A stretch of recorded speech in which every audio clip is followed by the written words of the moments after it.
All right, we're live. Good evening. This is Attorney Vincent Davis, and this is Meet the CPS Defense Experts. This is a show where we answer your questions and tell stories of our own experiences. Tonight's special guest, the expert, the one and only Arthur J. Lasalento. Mr. Lasalento is, I guess, best known in the news for representing Octomom many years ago. And he is a juvenile dependency attorney that I've known probably for 20 or 25 years. He is indeed an expert in this area of law. Good evening, Mr. Lasalento. How are you? Good evening, Mr. Davis. How are you tonight?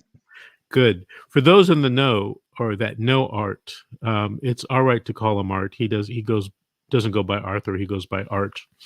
And there's a little known fact that I want you to know about Art. Art has an identical twin brother who's also a lawyer, who also practices in representing people in CPS cases. And the funniest thing I've ever seen in the courtroom is the two of them representing different clients, but on the same case. Two identical attorneys. Art, how are you? I'm blessed, Vince. Just happy to be here, and hopefully we could try to help somebody tonight. Okay. Do me a favor. When I hear somebody ask me for a war story, I think of you because you probably have the best war stories of all. And the way that you tell them are quite entertaining.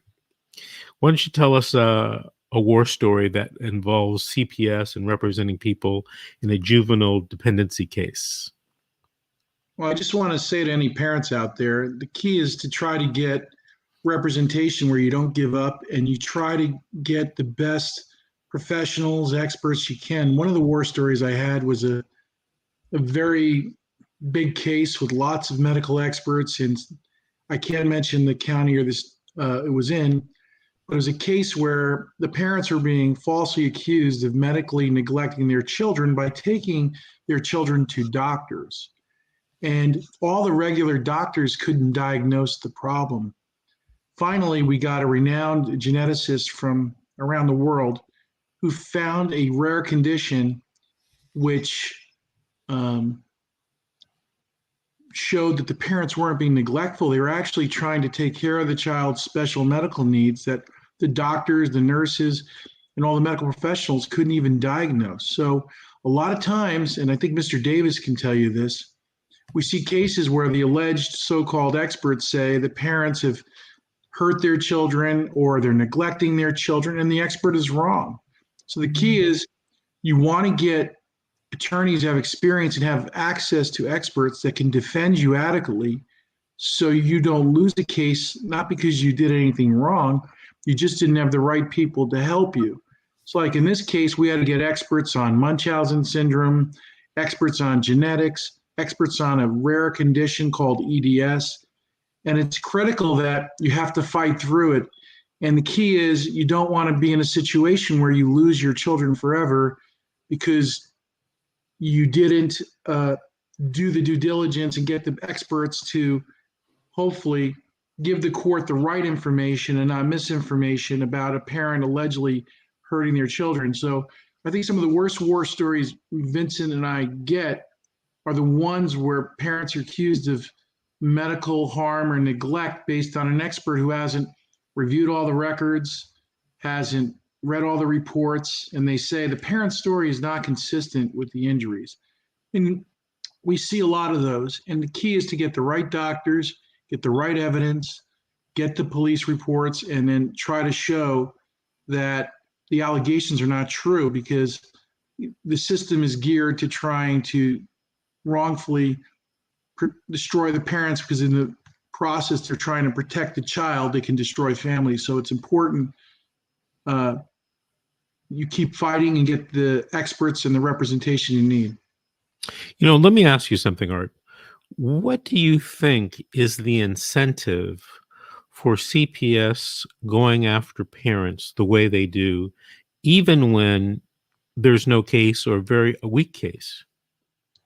Well, there's a lot of factors. It depends on what you have. Sometimes you have the naive social worker, young, doesn't know what they're doing, and they're getting their bureaucratic matching orders. Then you get the true believer, where they're projecting their own personal issues regarding sex abuse or physical abuse or domestic violence.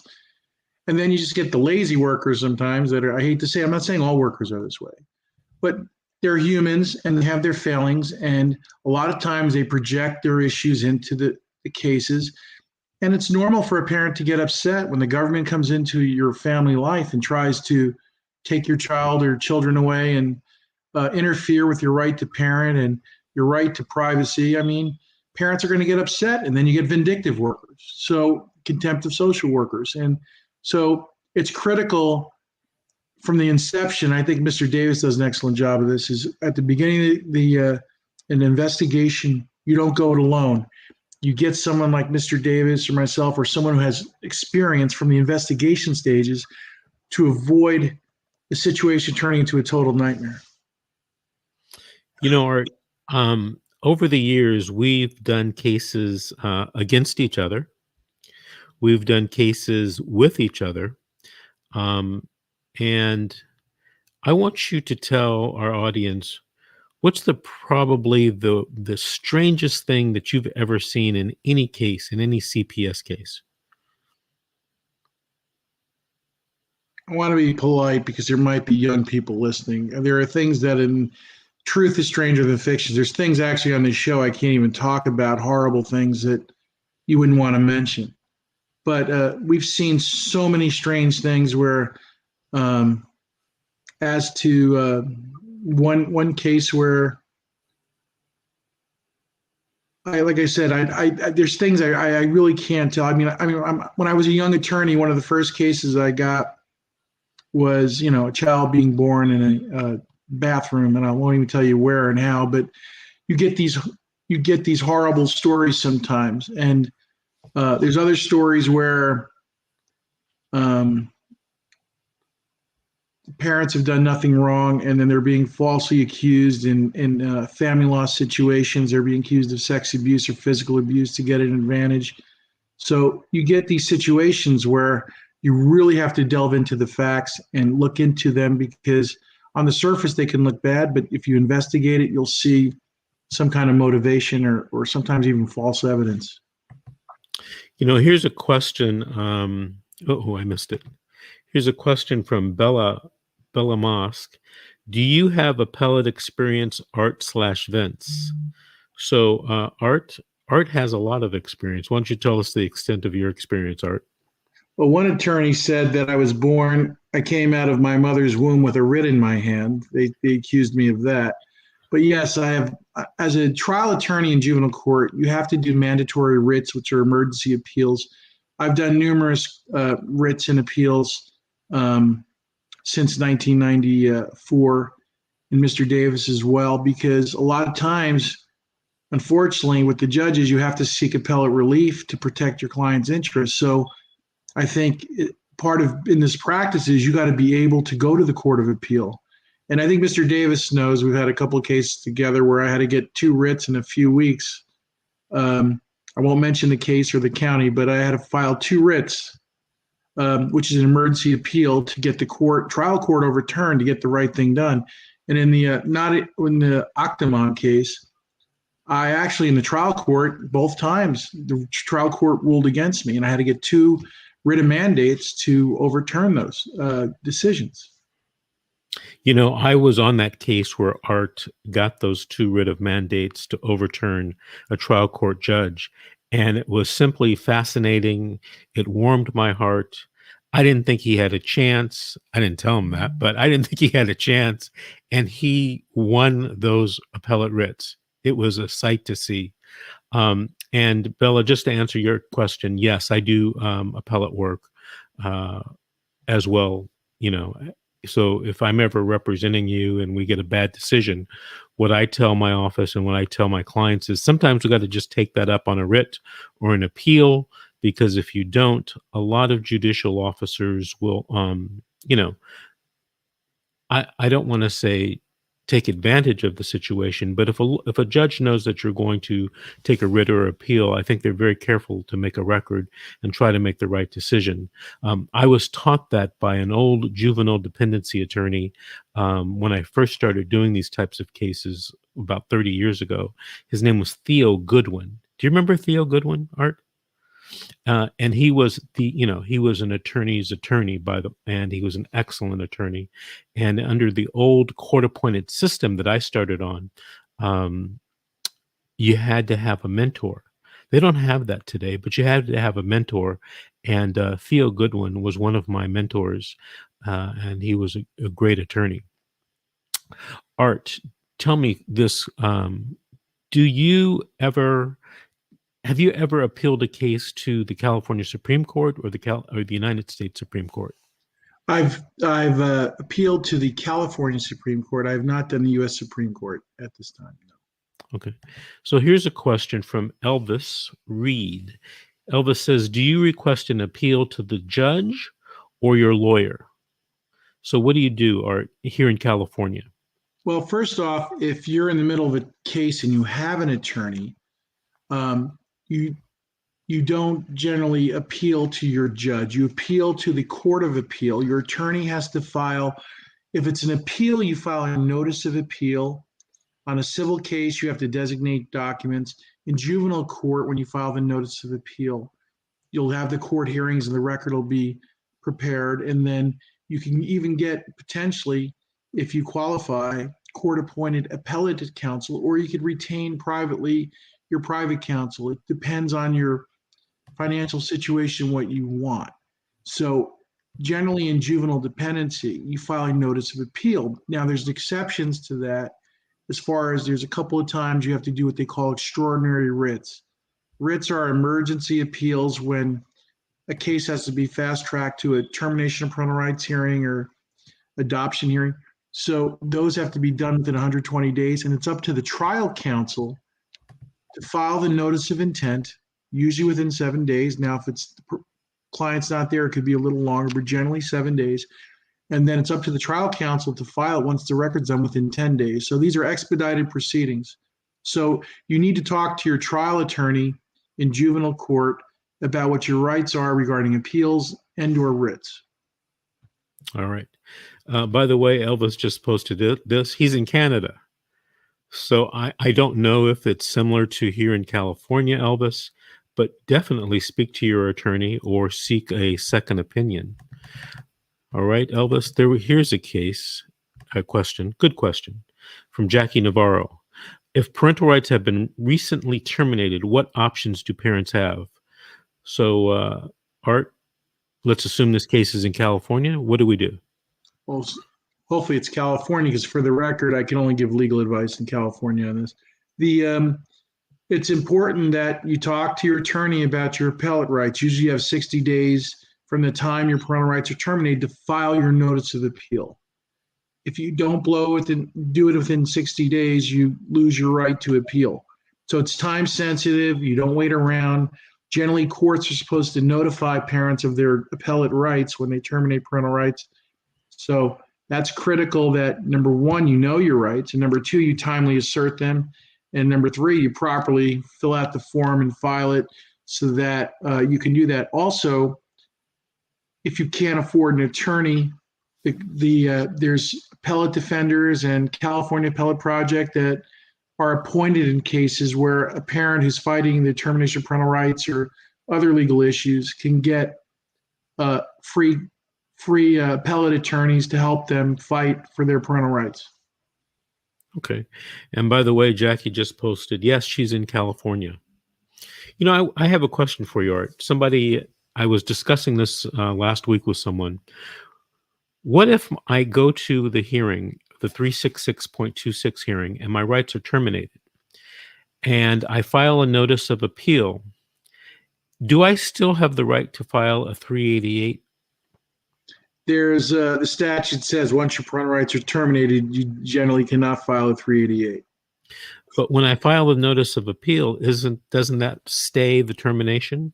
No, you would have to go specifically to get a stay on that order, either through the trial court or through the Court of Appeal with a writ of mandate requesting a stay. Otherwise, your 388 probably will just get denied on its face because of the termination of parental rights. All right. Here's something from Astro Chimp Productions. How do I prove that I have a relationship with my son? My attorney just got changed again and am headed for the 366, and that's probably a 0.26. And assuming this Astro Chimp is, I'm assuming that he or she is in California because 366.26 is the California statute. But having said that, Art, what does AstroChimp do that? How do you win that? Well, number one, I would have to know his status. If he's an alleged father, a biological father, is he getting any visits? There's motions now. If you're going to the 2-6 and he was never given properly notice, there's motions he can file. He can file in certain situations. I don't know what the situation here. I need more facts. It was what they call an Ansley motion, a 388, 7611D motion. There's motions that can be filed to assert your rights to change your status from alleged or bio to presumed. So if you're worried about the 2-6 hearing coming up, 366.26 hearing, then you want to be aggressive in inserting your rights because you have a different legal responsibility from the courts and if you're only an alleged father versus a presumed father. So it's important you fight for your parental rights and you try to get the highest status you can, which would be presumed. When you're at the 366.26 hearing and you're trying to prove that you have a relationship with the child such that termination would be detrimental to the child, how do you do that? I get that question a lot from attorneys. I get it a lot from clients. People tell me, hey, Vince, that's an impossible burden to meet. What do you think, Art? How do you do that? No, you try to get a bonding study if you have a good relationship.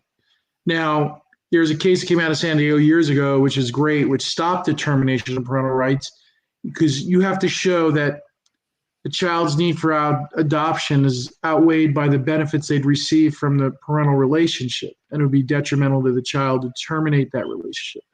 So, and there's some case law that's very tough on parents that Autumn H and Beatrice M would say, even if you see the child regularly, if you're not in a parental role and you don't have that strong bond, you're still going to get your parental rights terminated. So if you have a good relationship, Mr. Davis and I have done this numerous times, we get an expert in bonding that'll say it would be detrimental to this child or children to lose this parental attachment and relationship.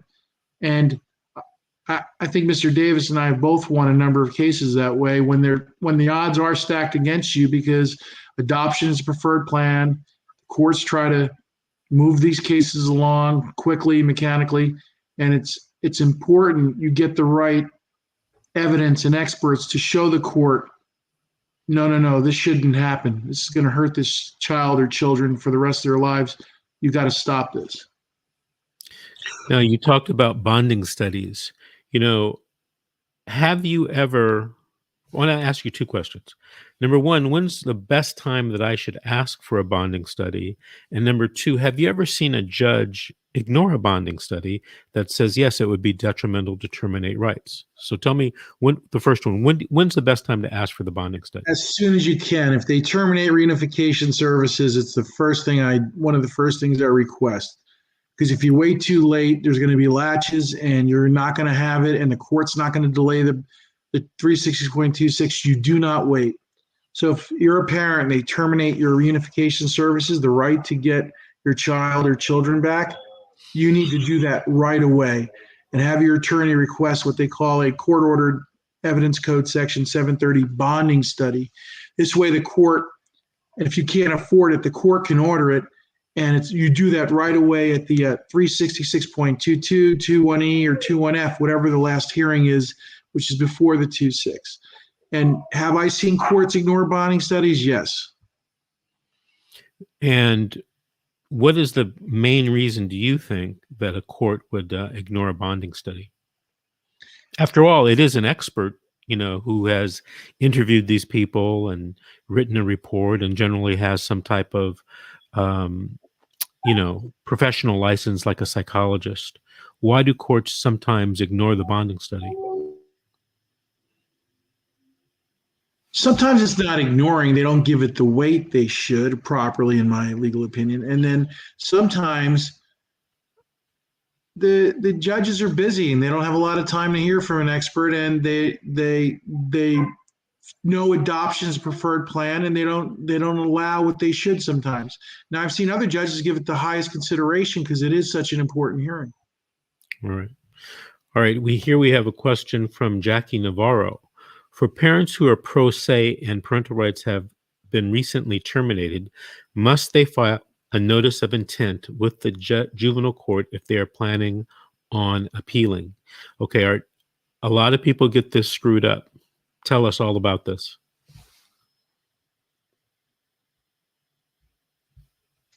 Well, for parents who are pro se and parental rights have recently been terminated, notice of intent usually deals with termination of family reunification services. And then there's a second notice of intent, which goes where if you were a prospective adoptive parent and the agency removed the child post termination. So no, usually when your parental rights are terminated, you file a notice of appeal. And usually you have 60 days from the termination date. So a notice of intent goes to when the court stops looking at the parent and the children or child reunifying, and they're going to a permanent plan of adoption, legal guardianship, or long-term foster care. That's the time you file a notice of intent generally. A notice of appeal is after termination of parental rights. And if you are pro se, if it's termination of parental rights you're appealing, you may have a right to court-appointed free counsel as well. That's a good point. Good point. Earlier you mentioned the term latches. Tell us what that means. Just in very simple, just means an unreasonable delay. Somebody you snooze, you lose, unreasonably delay, you wrongfully wait too long, and then you lose your legal rights because you slept on them. You didn't assert them right away. That's all it means. All right. Let me ask you this. Let's say I call you and say, hey, Mr. Lasalento, CPS was just at my house and they took my kid. And they allege that I'm a drug user. They allege that I'm engaged in domestic violence. And they allege that I've physically abused the children with discipline. What's the first thing you say to me? First thing is you try to gather the facts, because if any of it's true, they need an attorney right away so that they don't say something and get them in criminal trouble, as well as losing a child or children. So number one is, first off, I want to find out what's going on. What are the facts? Two, once I find the facts, if let's say any of it happens, families have domestic violence and problems all the time. The issue is something called, they always say the shortcut to an investigation is a confession or admission. So social worker and the police, if they're there, will try to get you to admit things, and it can be used against you in a court of law. So it's critical in that time, that the investigators are coming to your door, they're knocking, they're trying to get information. You talk to an attorney so you don't say or do the wrong thing. And for the detention hearing, what would be your strategy? Well, it's case specific. It really depends on each case because it's such a low standard. You want to show, number one is courts generally, it's easy to find that on a face of the paperwork, a prima facie case, there's a substantial risk of danger to the emotional and or physical well-being of the child or children.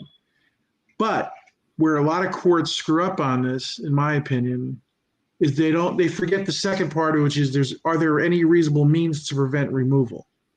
And a lot of times, even if you had a bad day or you had a problem, reasonable means to prevent removal means you could put up a safety plan or do something that prevents the court from taking your children away. And Mr. Davis and I have seen this hundreds, if not thousands of times. Courts, it's traumatic. One of the first cases I ever had as a young attorney, I'll never forget it. The child was grabbing my leg because she didn't want to leave her parents because they were doing an in-court detention. Those are always horrible. That's where they take the children when the children are released to parents, and they take them out of the courtroom to go to foster care. or to a relative. And those are traumatic, and it's in court and everybody's upset. So really, courts are supposed to prevent that to a child and a family. They're supposed to have safety plans in effect, in-home services, things that could keep the family together. Other than safety, the second primary goal of juvenile is to keep families together. Number one is safety, and number two is keeping families together. For a jurisdictional hearing and dispositional hearing, what would you do to get me through those two hearings and possibly, get me back with my children? Well, prepare. I mean, if it's something where the evidence is overwhelming and you're not going to win by preponderance of the evidence, then you want to see if you can. Number one, I try to get my clients, if the evidence is bad, right away get them into classes and programs that by the time the disposition or the jurisdiction hits, they've alleviated the problems that the agency is concerned with. Because there's case law that says by the time you get to the trial, if you've alleviated the problems, if you had a dirty home, the dirty home's cleaned up.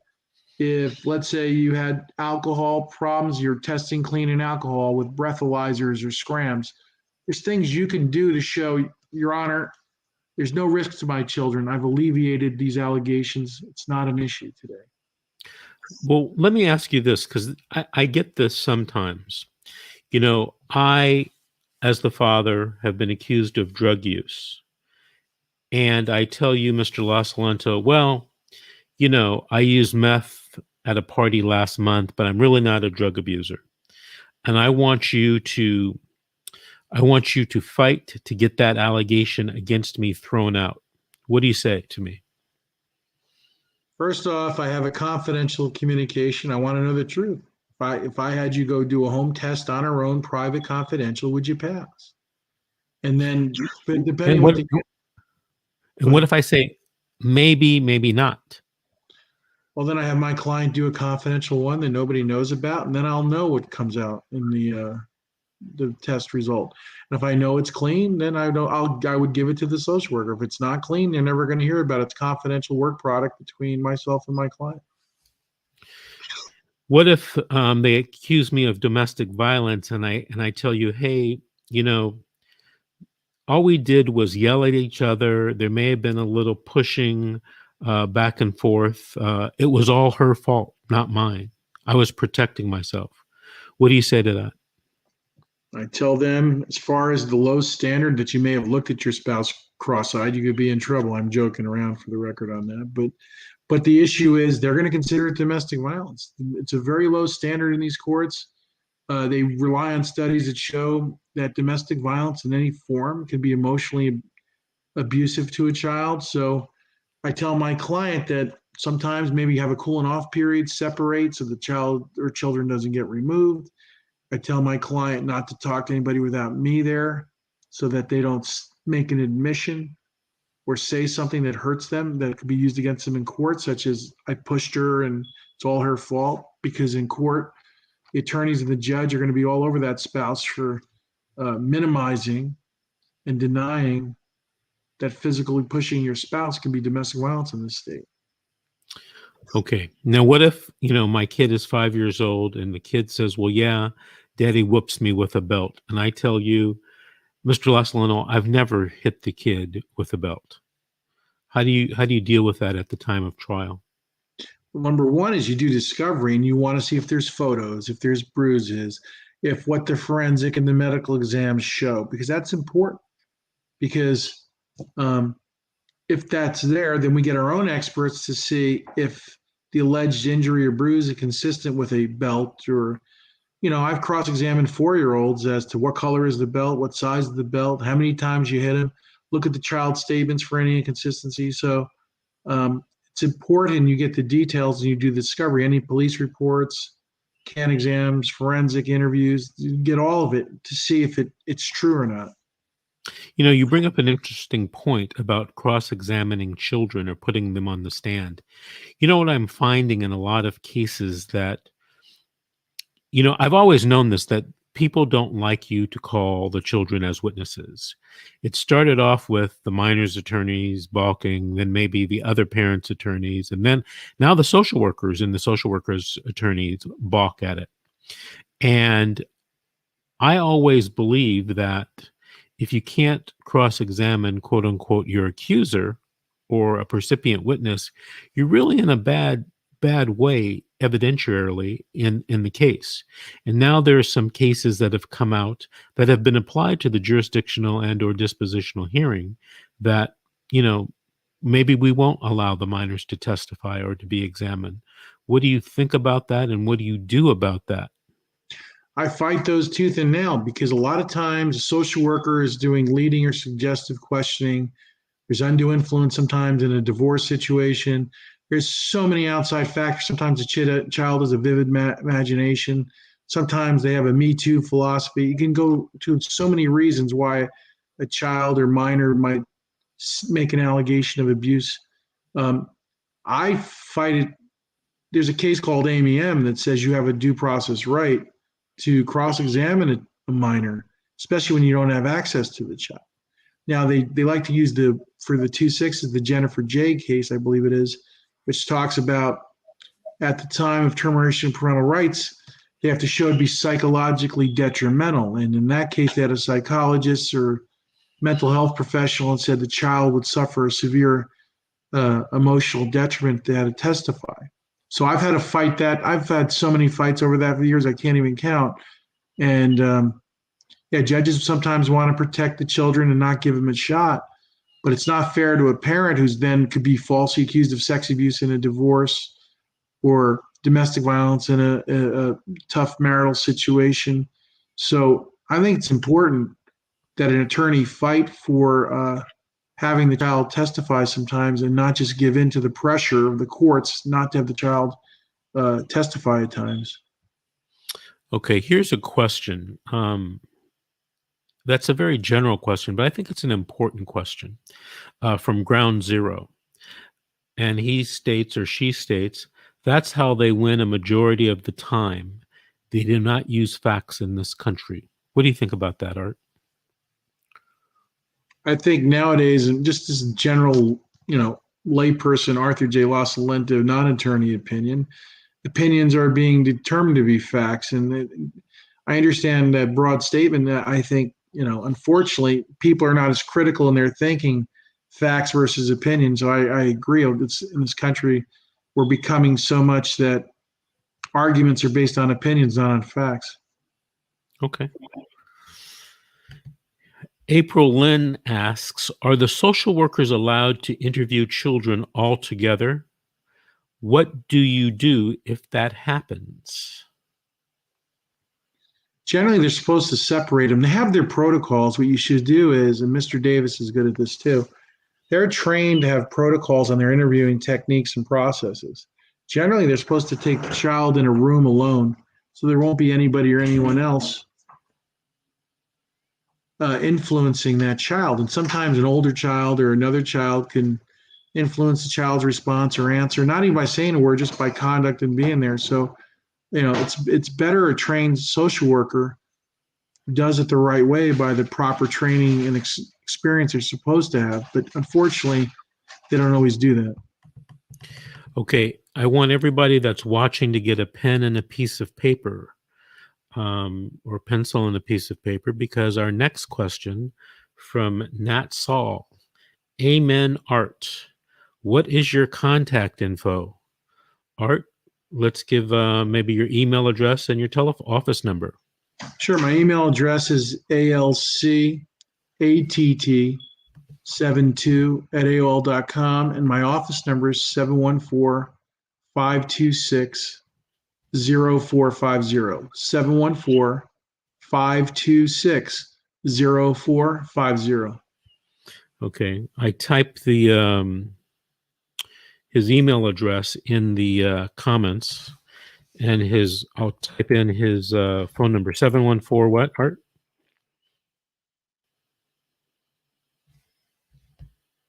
You're on mute, Art. Yeah, 526-0450. 0450. Whoops. I was going to say, one of the best things about calling Art's office is that you probably get to speak to his office manager / one of his paralegals / his lovely wife, Sue Lasalento. And if you call, ask for Sue first. She'll really help you. Art's a very busy guy. Okay. Here is a question. Let me look for it again. Oh, I lost it. It was a good question. Here it is. By the way, Art, because I'm doing these shows, this person, FDSS, is a prior foster child. And he writes, what if a male social worker asked a little girl to take her clothes off and the alleged witness wasn't on record anywhere? They said there was one but can't or won't give a name. I'm not sure if I'm translating that right. Can you answer that, Art? Well, I'm trying to break up the question. Number one, a male social worker asked a little girl to take her clothes off. I don't know what you mean by alleged witness wasn't on record anywhere.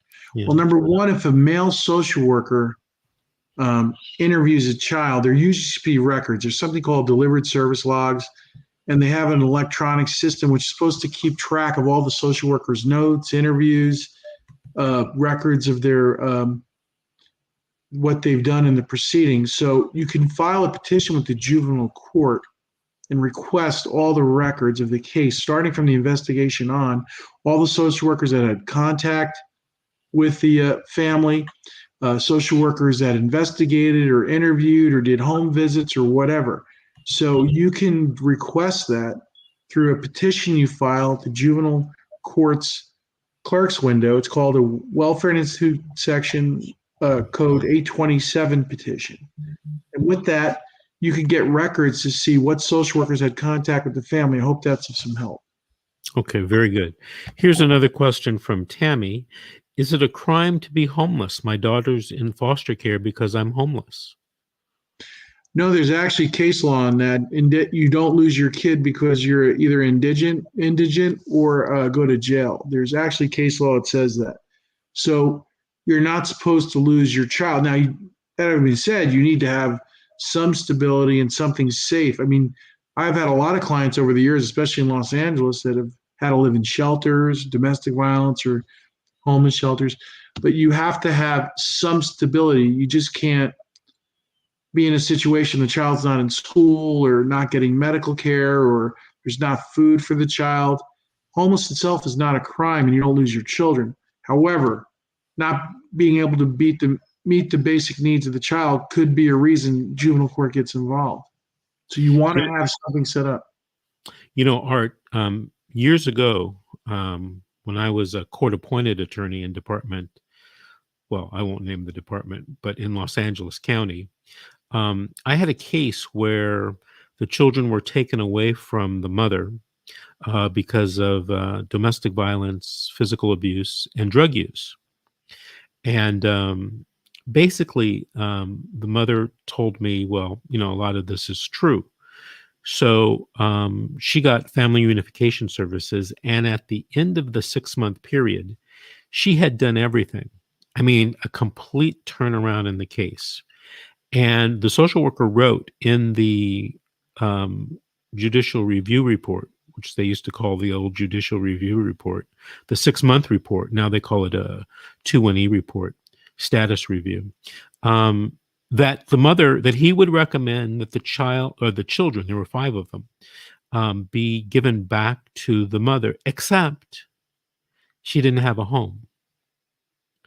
Now, the children were in about, I think there were 4 different foster homes for 5 children. So basically separated. I brought a motion to compel the department to give this mother, as part of their family reunification services, housing. The case ended up being continued about 3 or 4 times, and I wouldn't back down, and eventually they agreed to give her housing. And the hearing officer, the judicial officer, was of the opinion that I was right because of the broad language of what family reunification services are in like the 16,500 section of the Welfare and Institutions Code. And there are a couple reported cases in other states where they have held that housing is required. Now, I've noticed in some counties, your home county being one of them, they order that the parent must have stable housing to get the child back. But have you ever heard of a social worker helping a parent with housing? I I've had, haven't. yes, I have. I've actually Good. had it happen a number of times. Okay. So Uh, in that I've had judges order housing, or they had made them get housing referrals for HUD or different things. So yes, I've had judges consider it be part of the family unification, because remember, they have to narrowly tailor the service. They can't do it mechanically. If one of the needs is that they need housing, yes, I've seen special funding, I've seen referrals helping parents to get into some kind of housing or assist. I've had judges order it specifically. so in that case, I think they were paying over $10,000 a month for foster care. Remember, 5 kids, 4 different foster homes. And, and the judge's point was, look, you could spend $1,500 a month and get the lady, a great place to live. They ended up getting her an apartment. They actually helped her find an apartment. They put down the first and last. They bought her all new furniture, beds for the kids, refrigerator, microwave. The place came with a stove. But she got all set up, and they paid for her rent for many months, and then they closed the case, of course, because they didn't want to pay. They didn't want to continue to pay for rent.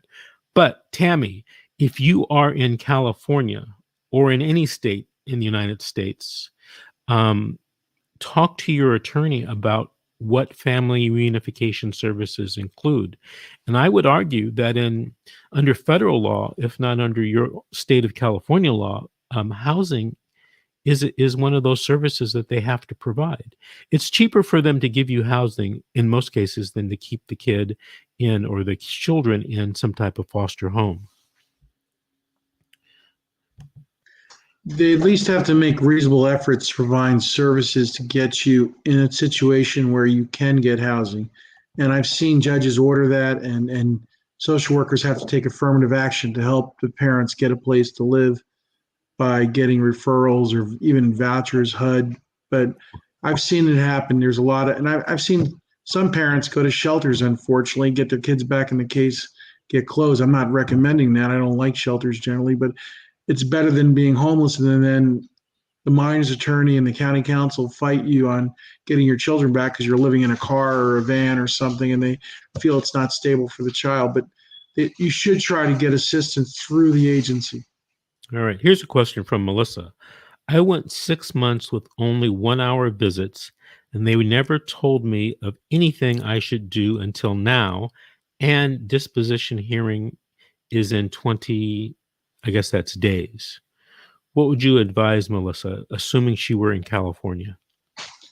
Well, number one, if she's in California and she knows the disposition's in 20 days and they want her to do certain things, number one, enroll. By enrolling, you at least show the court you took the initiative to get your child back. And because once you enroll in the services, they look at it as if they find the allegations true that you did A, B, and C, you're trying to alleviate and fix any problems related to A, B, and C. A lot of judges like that. I've seen parents get their kids back because the judges like the effort the parents made, and then the judge can order in-home services. So if you need to do parenting, they can do in-home parenting, or counseling, in-home counseling, or because one of the ways to prevent removal is that there's reasonable means to prevent removal. And if you're being reasonable by not wasting the court's time, showing you're proactive, it goes a long way. I hope you agree with me on that. I do agree with you to a certain extent, but I get a lot of clients that tell me, look, Davis, I'm not going to do any damn parenting class. I'm not going to do any counseling. Nothing has been proven against me. And what I tell these people is, look, Well, first of all, before I say what I tell them, what do you tell people like that? I'm sorry. What do you tell people if I'm your client and I say, Mr. Lasalino, I'm not doing a parenting class, I'm not doing counseling, I don't need it. I'm not doing domestic violence or anger management, I don't need it. And we're pre-jurisdiction and predisposition, so nothing's been ordered yet. What do you tell me? I try to tell them the cold hard truth. I'm not there to. I try and tell them if you want your child or children back sooner or later, the court sees this as a problem, whether you agree with it or not.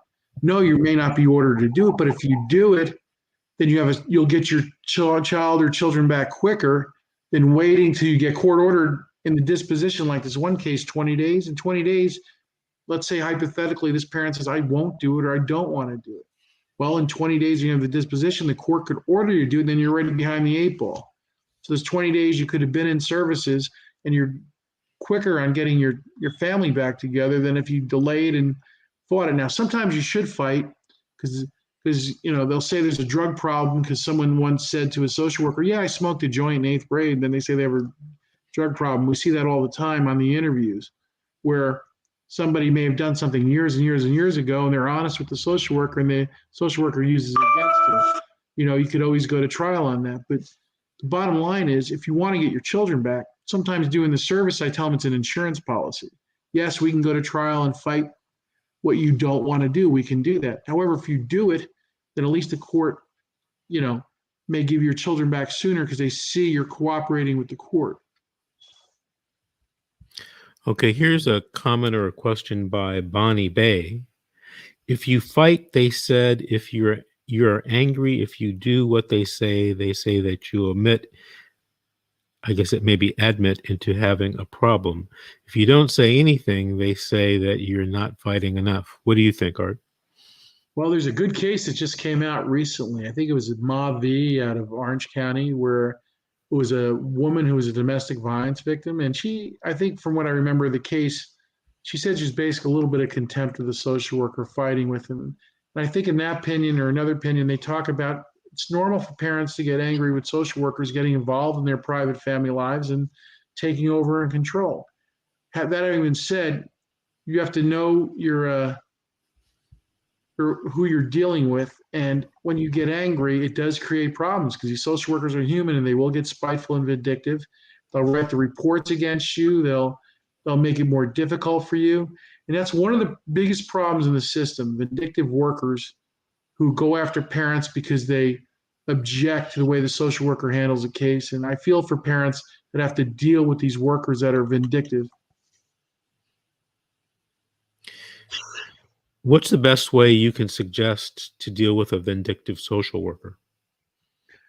Well, number one is it depends on what I say to my clients. We can go to DEFCON 5, emotion remove the worker. We can go to the ombudsman. We can cross-examine and beat her up. But your goal is to get your kids back, and we can do that. And I love cross-examining workers that are biased because under the law, they're supposed to be objective and fair. The reason their reports are supposed to come in and they're reliable is because they're fair, objective. It's one of the biggest myths in the system. It's amazing. Vincent and I would not even be in business if half these social workers were fair, because so many times they're just so unreasonable and unfair that they destroy families. In the name of trying to save children, they destroy families because they don't treat the parents and the families the way they should because they have that personal animosity or vindictiveness. So it's critical you know who you're dealing with. They have a lot of power of the pen. Do you have any special tactics you use when cross-examining a social worker? Number one, be prepared. And the key issue is to get every statement or information the social worker should have had access to or has access to, because they will either intentionally, negligently, not always have the right facts or truth out there. So it's my job and Vince's job to not let them answer a question that you don't already know the answer to, so you can get them if they're not going to treat you fairly. So it's critical you get the police reports, you get their social workers' notes, you get any evidence they had access to, because it's critical that you cross-examine the social worker and you're prepared. That's really the key. When you get them on the stand, anything that you use as a special tactic, or is it just you've been doing this so long that you know how to cross-examine the worker? I took a course maybe a couple weeks ago, and it was I think it was called the Art of Cross-Examination, and it was given by some very famous attorneys. I think the guy's name was Dodd, but he has a very famous course on cross-examination and special techniques. Do you use any special techniques like that? Well, the first thing is, I hate to say it, sometimes I call it the bear trap. Sometimes you let him in, you know where you're going to go, and then you hit him with the impeachment evidence. So it really depends on what you're cross-examining the social worker for. If it depends how hostile the social worker is to your client too. If they're not hostile, then you're a little bit more lenient and you let them go. But you always have to know where they're going to go. You want them locked in where they can't change your story or say something unexpected. So one of the best rules of cross-examination is never ask a question you don't know the answer to. I can't tell you how many times I've been in trial with other attorneys. It's that one question too many that screws up a case. And it's critical you don't ask an open-ended question. You don't give them an opportunity to explain more than what you want. And you ask the question in a way that they can't get around it. You know what you want and you focus it, and you don't give them any opportunity to do anything more. All right. Here's a question from, it looks like Talisha. What about hair follicle tests? OCs did all 4 of our hair, and then I was only able to pay for 2, mine and one of my daughters, who they say tested positive. However, the ones I paid for were both negative. Okay, so I think she's saying that the county's hair follicle test came back positive and hers came back negative. What do you say about that? Well, you'd have to, what I try to do is have them, what I do is I get an expert, a toxicologist, or an expert in testing to, if we can sometimes in a blood split the sample, or they had the patch in Orange County, which has been a problem. Try to attack the sample and get your own independent expert to test it, because a lot of times the chain of custody gets screwed up. And what I mean by chain of custody is they mishandle it. Someone else's sample can get mixed up. So it's important that you try to preserve the evidence that you're disputing, and you get your own expert to test it independently. I've had that happen numerous times. One of the things I wanted to ask you about, that a lot of counties in California, and I've talked to other people in other states, it must be, a nationwide movement among CPS, is to start testing marconium. You and I have been involved in a case like that before. Tell the audience, what is marconium and why are they testing it, and what do those tests mean? Well, it's something new in the last few years, and I don't care for it, because what they're doing is when a baby is born, they're testing the umbilical cords and they're shipping them off for testing to see if the parents used drugs while the child was in utero. And I've had a number of cases lately, a lot of them in LA County, where you get these parents who the babies test negative at birth, parent tests negative at birth, but then, here comes the social worker. They have a test where it came positive because sometime during in utero, they may have allegedly used some illegal narcotic or substance. And I really don't like this process. I have a lot of problems with it. I think Mr. Davis and I have had a number of cases where we've challenged this numerous times. One of the things that bothers me about it, when they test negative, for example, urine or blood, but then they have this positive meconium test that goes back, allegedly months. This isn't a strict liability standard, or it's not supposed to be, right? And if you test positive for something, there's another part of that. you have to show that that drug use is interfering with the taking care of the child. So how do you analyze that, Art, when it's Marconium from 6 months ago? I think you said it properly, because in a situation like that, like I said, you and I have had a number of cases like that where number one is you got to look at the parent. Were they getting proper prenatal care? What kind of medical condition were they? Were they checking on the fetus regularly? And we had a case, Mr. Davis and I won't say what county it was, but the child was, the AFGAR scores were off the chart. Child was healthy, mother was healthy, and they tried to take the child away. And so it's critical, because just because someone uses illegal drugs, you don't lose your family. You have to show a nexus. And even if, let's say, there was an inadvertent illegal drug or something, you're not supposed to lose your family. David M. is the case. So you have to show a nexus between any drug use and harm or risk to a child. In that case you're referring to that we worked on together, I had the dad, you had the mom. They did take the child away. They originally detained that child from the parents, and we went to the detention hearing, and it was argued successfully that the child should be returned. Now, I want to tell you something, Art. I don't think I ever mentioned this to you. The judge we had made a difference. Sometimes I get, a judicial officer that it's, strict liability, and, we'll iron it out at the disposition and the jurisdictional hearing. But the judge we had was a very good judge and did the proper analysis. Well, even assuming if that's true, what's going on with these folks now? I agree with you 100%. It was amazing. Thank God we had a judge that actually analyzed this case, looked at the facts, and didn't just rubber stamp the agency. So it was critical. So, and that's the other thing. What's critical is in this, you get, number one, you get a good social worker that's going to be fair. Good luck. And number two, if you get a judge who reads everything, is prepared, it could make a huge difference in your case. But the bottom line is you have a lot of biased social workers, you have a lot of busy judges, and a lot of parents are upset at the system, rightfully so. All right, here we have a question from Randy.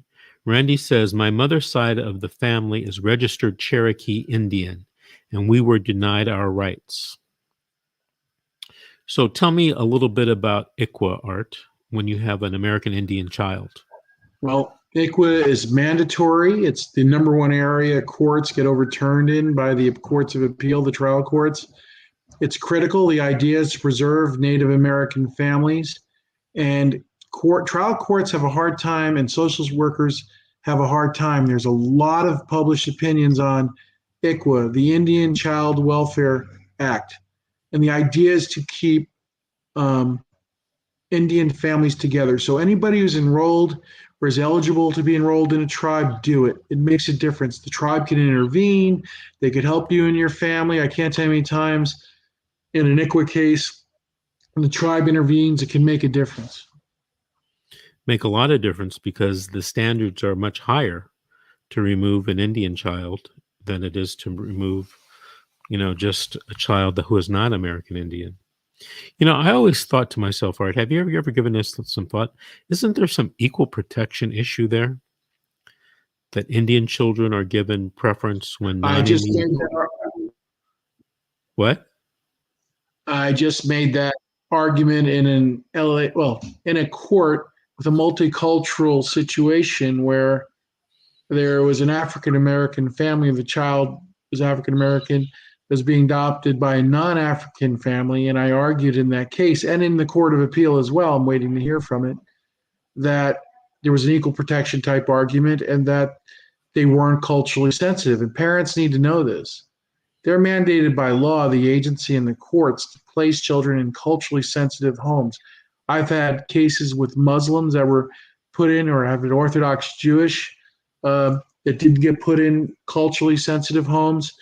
And I've had Christians, they didn't put them in culturally sensitive homes. So parents, you have a right to ensure, just because your child or children may be detained doesn't mean that the courts and the social services are not supposed to be sensitive to any cultural, ethnic, and religious beliefs. They're supposed to. It's mandated by law.